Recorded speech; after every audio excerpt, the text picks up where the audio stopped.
Introducción a la traductología, unidad 4. Esta es la audioclase 1, teoría de polisistemas. Vamos a comenzar analizando algunos casos que involucran distintos tipos de traducción. Veamos el caso 1, el caso de la obra de Jules Verne, escritor francés, que nació y vivió durante gran parte del siglo XIX. Y fue el autor de esta obra, La Vuelta al Mundo en 80 días, una obra que se publicó en el año 1872 inicialmente. Vemos allí la portada que tuvo, la primera portada que tuvo la edición original. Y veamos el recorrido en el mapa mundi que proponen. Los viajeros parten desde Europa, van en dirección a África, luego Oriente, luego cruzan el Océano Pacífico, atraviesan Estados Unidos, cruzan el Atlántico hasta arribar al destino, que era justamente el lugar donde se había originado el viaje. Y todo esto lo realizan en 80 días. Vamos a trabajar ahora con distintas opciones de traducciones que están en el mercado y que de alguna manera reversionan, es decir, generan nuevas versiones para consumidores diferentes, para nichos de consumo diferentes. La pregunta que vamos a tener en mente es qué grupos sociales, instituciones, industrias enmarcan la producción de las siguientes versiones. Veamos esas versiones. En primer lugar tenemos La Vuelta al Mundo en 80 días, una versión abreviada, corta, para niños. Podemos pensar que se corresponde con la franja etaria de entre 8 y 10 años. En segundo lugar tenemos el relanzamiento de La Vuelta al Mundo en 80 días, versión en castellano, tapa dura, con una portada que asemeja el filigranado original y también el bajorrelieve originales, y por dentro contienen las mismas ilustraciones en litografía, solamente que actualmente no se utilizó esa técnica, que tenía la versión original. En tercer lugar tenemos también La Vuelta al Mundo en 80 días, pero en una versión bilingüe, para el aprendizaje del inglés. Tengamos en cuenta que Jules Verne escribió en francés y aquí se está tomando, en este caso, la versión inglesa a la que se le contrasta la versión castellana.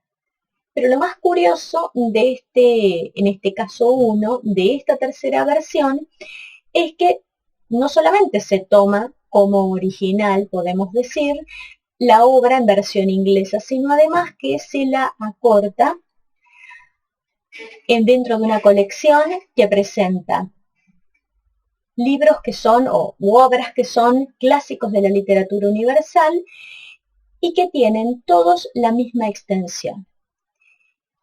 No obstante tener la misma extensión, también tienen todos un mismo nivel de lengua, tienen características léxicas y sintácticas similares, de manera que ambas versiones sean contrastables, funcionen en espejo, podemos decir, y cumplan con el propósito o el requerimiento de enseñar o entrenar en la lectocomprensión en lengua inglesa. Tenemos entonces estas tres versiones, una destinada a niños, otra destinada a jóvenes o adultos y otra sin edad, podemos decir, ya que todo depende del nivel de lengua, o de 10 años en adelante, podríamos decir, pero digamos es desde 10 años a partir de 10 años, dependiendo del nivel de lengua que maneje cada alumno. Entonces, ¿qué instituciones, qué industrias enmarcan las siguientes versiones, la producción de las siguientes versiones, o a qué grupos sociales se destinan? En el primer caso dijimos que se trata de una versión que responde a la franja etaria de entre 8 a 10 años. Entonces podemos prever que están involucradas, las escuelas, las editoriales y dentro de las editoriales las series dedicadas a literatura infanto-juvenil. En el segundo caso, esta es una obra que lanzan en serie en un precio bastante facilitado y junto con la compra de un periódico de divulgación masiva. Entonces, el grupo social es el grupo, digamos, el lector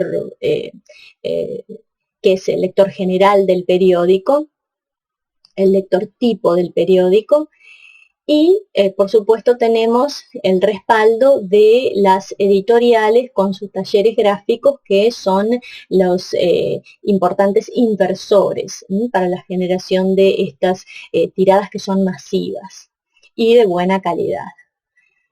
En el tercer caso, lo mismo, estas versiones circulan semanalmente o quincenalmente como parte de la oferta que hacen los diarios de tirada masiva.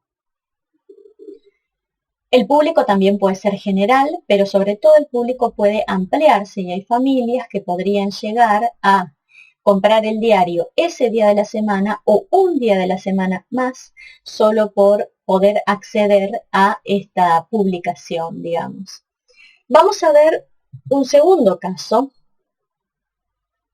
que también trabaja sobre la vuelta al mundo en 80 días, pero sobre una versión que salió en el año 2005 y que se titula La vuelta al mundo en 80 páginas.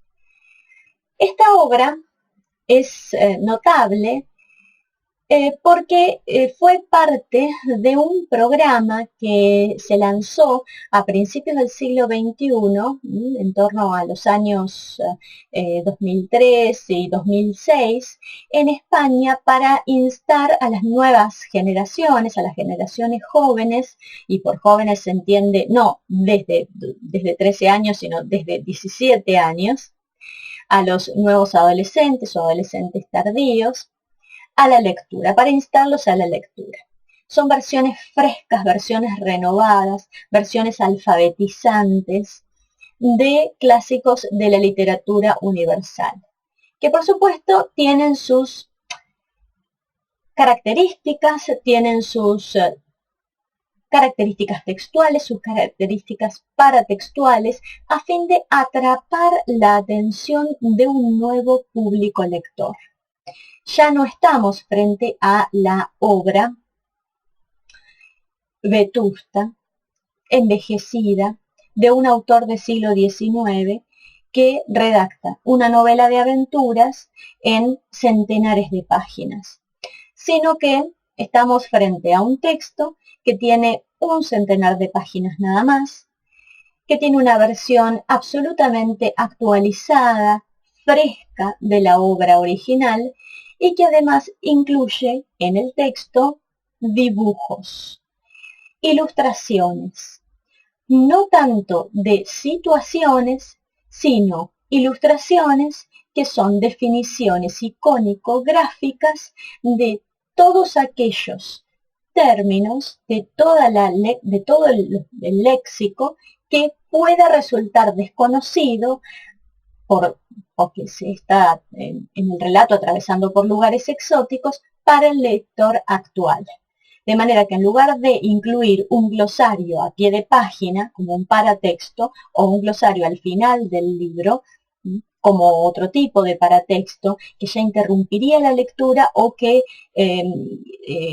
fracturaría la linealidad de la lectura o que distraería o tal vez, ¿por qué no?, aburriría al lector actual, se le proporcionan soluciones que son icónico-gráficas. Y vamos a ver qué otra particularidad tienen estas versiones dentro de esta colección. Vamos a leer el fragmento 1. Le gustaba jugar a las cartas y leer el periódico. Decían que probablemente era rico, pero se ignoraba de dónde había salido su fortuna. Ni era un derrochador ni un avaro, y por cierto hablaba poquísimo, lo que le hacía parecer muy misterioso. Decían que no se había movido nunca de Londres, pero sabía muchas cosas del resto del mundo. No estaba casado ni tenía hijos. Me daba un poco de miedo su carácter, pues me habían contado que había despedido al anterior criado por haberme llevado el agua para afeitarse a 84 grados Fahrenheit en lugar de 86. Y observen con qué expresión culmina este párrafo. Ahí lo que observamos rápidamente es el uso de la palabra sois, o el uso de la expresión sois, para generar humor por su presencia inesperada al coronar el párrafo de esta manera. Vamos a ver el siguiente caso, fragmento 2 del día 20. Pasamos por selvas espesas, por bosques de tamarindos y palmeras enanas, por llanuras áridas con arbustos que parecían una cabeza con el pelo rizado. Toda esa zona salvaje casi nunca había sido visitada por extranjeros. Sir Francis me contaba que había por allí mucho loco y muchos rajás. No tardamos en ver a grupos de indios que nos hacían gestos feroces al vernos pasar. La verdad es que yo no estaba nada tranquilo. Y observen cómo se remata el final de este párrafo. Además de mencionar que para, por ejemplo, la palabra rajá o tamarindo, vamos a tener gráficos, vamos a tener dibujos. En primer lugar, para que se ilustre el tipo de planta que es, y en el segundo lugar, esa figura tiene una vestimenta propia, entonces, digamos, en lugar de describírsela en una nota a pie de página, se ofrece la figura del rajá, el diseño del rajá. Otro tanto pasa en este último fragmento, ató el elefante y se fue a ver qué pasaba. Volvió diciendo que era una procesión de brahmanes y que incluso repitiéramos la respiración. Yo me acordé de la tunda que me dieron aquellos en la mezquita, y mirando mis babuchas de perlas, pensé que en la selva sí que iba a ser difícil correr. Oíamos voces y cánticos, tambores y rumores. Y observen también en este último caso, en este último fragmento, cómo culmina el párrafo. Nuevamente aquí tenemos diseños de brahmanes en el texto original, de babuchas. La pregunta que nos hacemos es qué sistemas entraron en contacto para la producción de ese texto. Yo les comentaba anteriormente que no solamente es una cuestión de estrategia de editorial, poder generar un libro que va a ser consumible por un nicho de consumo que responde al lector, posible potencial lector al que se debe interesar en esta época, sino que también están otros sistemas involucrados, como por ejemplo, en el nivel de conducción de país, Ministerio de Educación, Ministerio de Ciencia y Tecnología. ¿Qué otros sistemas pueden haber entrado en contacto?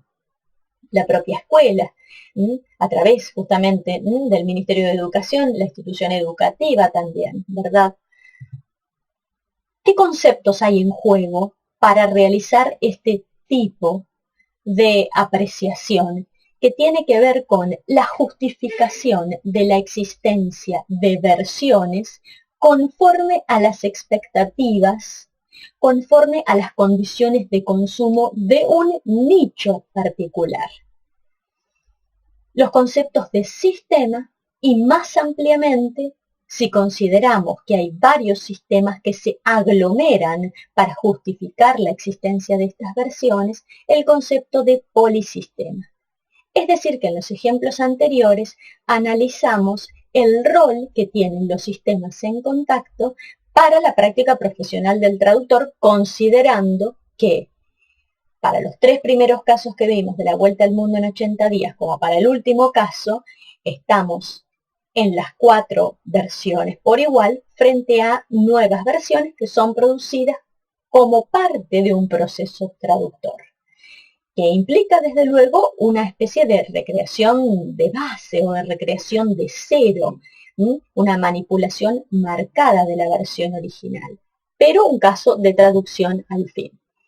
Vamos a ver ahora otro caso, el caso número 3, que involucra al autor Hans Christian Andersen, un autor que también vivió durante todo, en pleno siglo XIX, en la capital de Dinamarca, en Copenhague. Él es el famoso escritor de este cuento infantil, El patito feo, que fue publicado inicialmente en el año 1843, y vamos a ver aquí ilustrada, una imagen que se encuentra en la versión original, es decir, en la primera versión del año 43, 1843. Vemos el tipo de gráficos al estilo litografías, como yo dije para el caso de Berger. ¿Qué diferencias se observan? Vamos a ver ahora en los comienzos del cuento.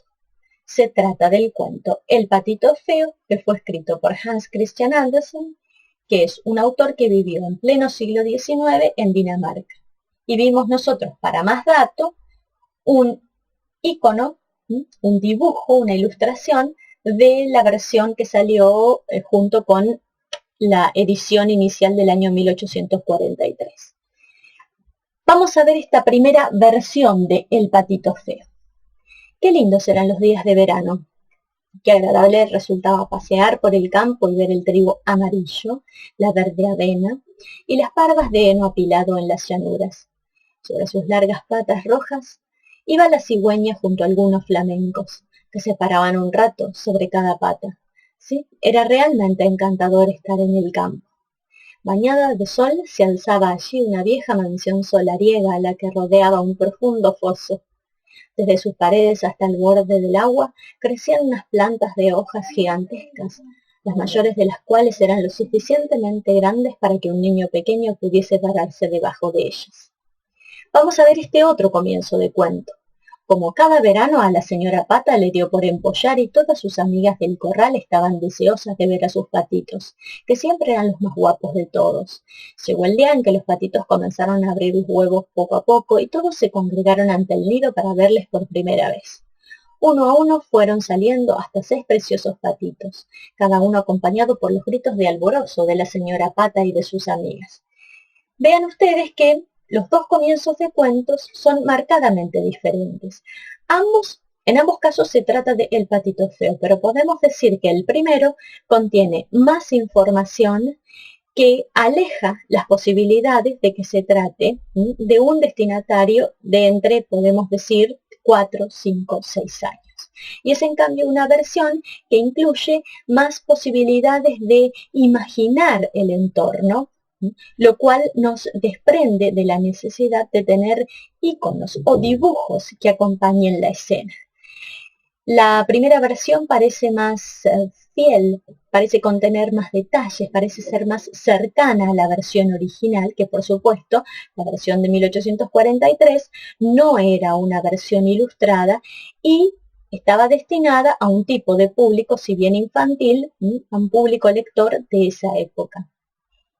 El segundo caso, el del patito feo que comienza como cada verano a la señora Pata le dio por empollar, nos presenta a un lector o nos presenta un tipo de relato conforme a las condiciones de lectura de un lector actual y restringido a la edad de entre 4 y 6 años. Y observemos las ilustraciones que acompañan a esta segunda versión. Vean qué diferente que es en términos estéticos esta clase de ilustración simplificada y ciertamente iconográfica con respecto a las ilustraciones, uno de cuyos ejemplos incluimos anteriormente. ¿Qué lectores suponen estas versiones del patito feo? El primero, un lector que pertenece a una franja etaria que decididamente no está entre los 4 y 6 años. El segundo, una franja etaria entre 4 y 6 años. El primero demanda un mayor esfuerzo de imaginación, más capacidad de atención, más capacidad de conciencia de la lectura, más capacidad de tensión en la lectura. El segundo está destinado a niños que necesitan también ver mentalmente, pero con un tipo de lenguaje mucho más llano y con una sintaxis más simple y con mayor aceleración en la línea argumental. De hecho, no se comienza con descripciones del fondo, a donde ocurren los hechos en la ficción. Vemos aquí algunas capturas de pantallas de versiones animadas anteriores del patito feo. También tenemos que considerar que inicialmente se trata de un caso de traducción intersemiótica, porque desde el caso literario vamos al relato fílmico. Vean que han mediado pocos años y sin embargo la estética en un rango de menos de 10 años, estamos hablando en ambos casos de la década del 30, cambió mucho. La estética se ha modificado. Claro, el impacto del cine en color también. Tenemos otra versión que también podemos ponderar, la versión musicalizada del año 1987, narrada por Cher, con música de Patrick Ball. Se trata en todos los casos de versiones destinadas a diferentes consumidores. ¿Qué consumidores pueden proponerse para estas versiones? Por ejemplo, para la última versión podemos pensar que podemos destinar ese tipo de audiolibro, un formato que es relativamente reciente para la historia de la lectura, a lectores ciegos, por ejemplo, o a lectores cuyos hábitos de lectura se han modificado, porque la lectura ya no se produce con el libro en las manos y con la disposición de mucho tiempo por delante, sino que la lectura puede ocurrir en sitios impensados, como por ejemplo el transporte público, en horas entrecortadas, con poco tiempo para dedicarle al goce estético por la lectura. Vamos a pensar ahora en versiones del cuento de la fosforerita, que también es un relato del mismo autor, de Hans Christian Andersen, y que se editó inicialmente 2 años después, en el año 1845. Y tenemos ahí una versión en color de la litografía que acompañó el texto en versión original a mediados del siglo XIX. Vamos a analizar ahora no comienzos, sino justamente finales, y determinar o arriesgar qué perfil diferente de consumidor supone cada uno de ellos. En el primer caso, vean el título, la vendedora de cerillas. Abuela, gritó la niña, llévame contigo. Cuando se apague la cerilla sé muy bien que ya no te veré más. Desaparecerás como la chimenea de hierro, como el ave asada y como el bonito nacimiento. Después se atrevió a rozar el resto de la caja, porque quería conservar la ilusión de que veía a su abuela, y las cerillas dejaron ir una claridad muy intensa. Nunca la abuela le había parecido tan grande ni tan bonita. Cogió a la niña por debajo del brazo y las dos se elevaron en medio de la luz hasta un lugar tan elevado que allá no hacía frío, ni se pasaba hambre ni tristeza hasta el trono de Dios. Cuando llegó el nuevo día, seguía la niña sentada entre las dos casas, con las mejillas rojas y una sonrisa en los labios, muerta de frío en la noche de Navidad. El sol iluminó aquel tierno ser acurrucado allá con las cajas de cerillas, de las cuales una se había quemado completamente. Ha querido calentarse, pobrecita, dijo alguien, pero nadie pudo saber las bonitas cosas que había visto, ni en medio de qué resplandor había entrado con su anciana abuela al reino de los cielos. Vamos a ver qué diferencia tiene con esta otra posibilidad de final para la vendedora de cerillas. Cuando el fósforo se apagó, el árbol se desvaneció. Al encender otro, vio en el círculo de la llama la figura de su madre, que estaba en el cielo. Mamá, mamá, ¿por qué no me llevas contigo?, le gritó la pequeña vendedora. Sonriendo, su madre le cogió la mano y le invitó a subir por una larguísima escalera de nubes. A pesar de eso, la niña no sintió cansancio alguno, ni la fría caricia del viento. Nuestra amiga era feliz por estar junto a su madre. A la mañana siguiente el pueblo descubrió al pasar a la vendedora de fósforos acurrucada y muerta en un portal. Pobre niña, ha intentado calentarse las manos con sus fósforos, dijo alguien. Lo que todos ellos ignoraban era que la vendedora de fósforos había encontrado la felicidad. Ahora estaba en el cielo con su madre, jugando con los angelitos, y nunca más volvería a pasar frío.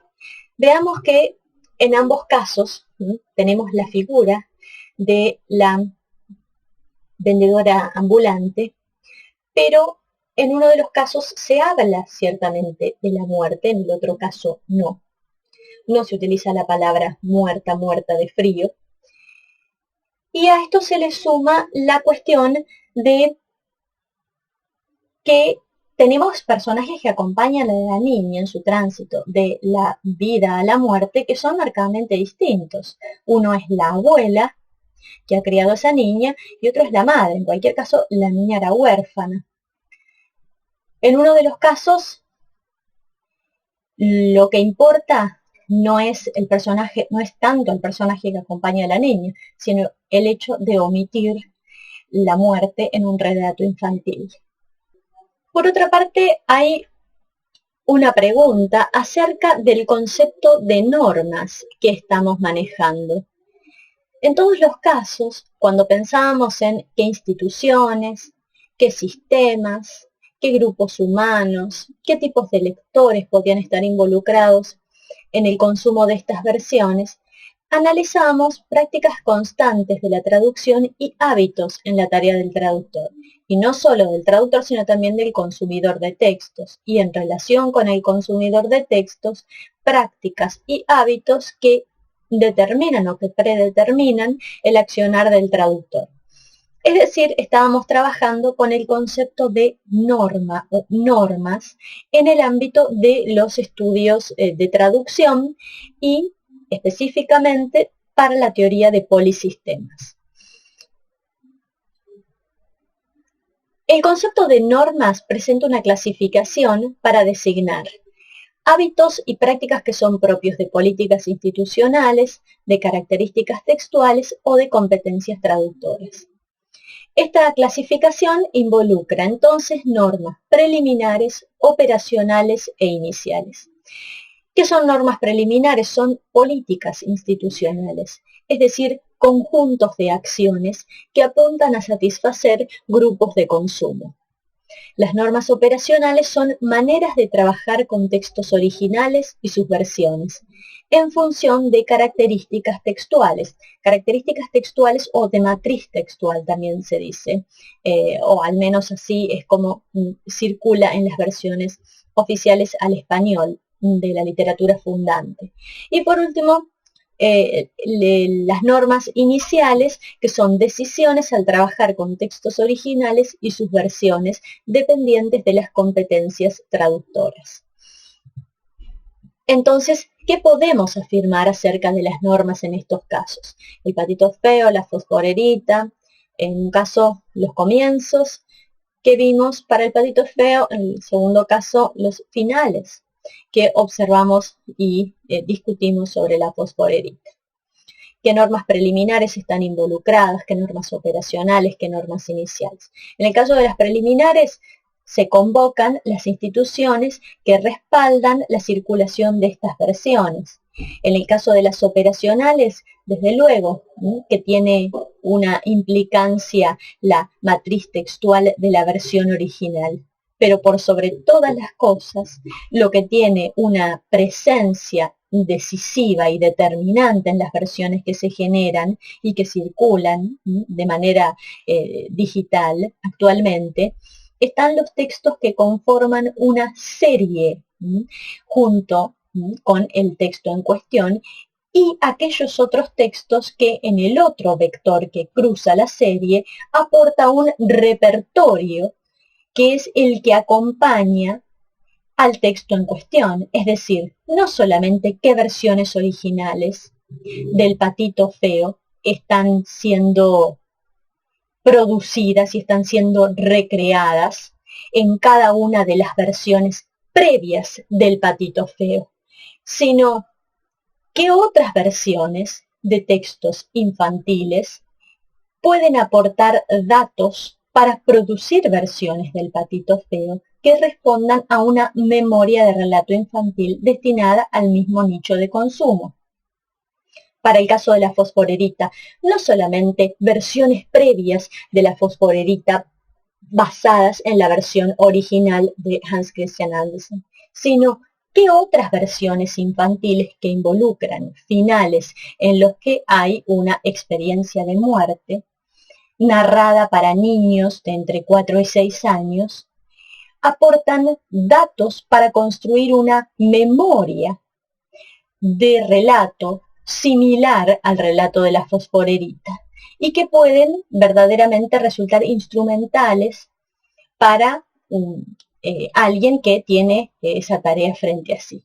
Y por último, las normas iniciales, que son las competencias que el traductor debe activar para producir estas versiones. Sobre todo, en el caso de estos dos relatos, se trataría de una documentación en textos de los que se identifican como los repertorios correspondientes a estas obras.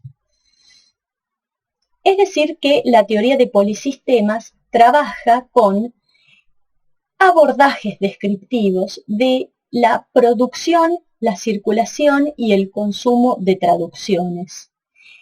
Desde que se parte de un texto en versión original hasta que se produce un texto que es versión traducida y que circula a través del conglomerado que constituye el polisistema por la industria editorial, los consumidores, las prácticas traductoras, etc., con carácter de género autónomo.